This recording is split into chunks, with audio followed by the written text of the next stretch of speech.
how to turn off professional account on Instagram.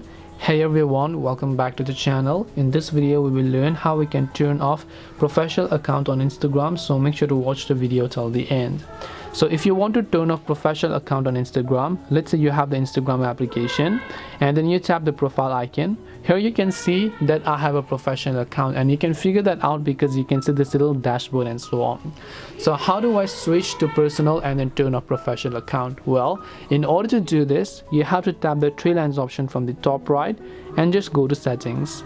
After that, just go to the account tab here, and once you go to account tab, scroll down. Here you can see switch account type, and now you can simply switch to personal account instead.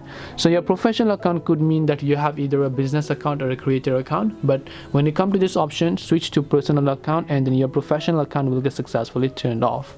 This way you'll be able to turn off professional account on Instagram. Hope this video was very helpful. If you have got any more questions, feel free to leave them down. Thank you for watching till the end, and see you in the next video.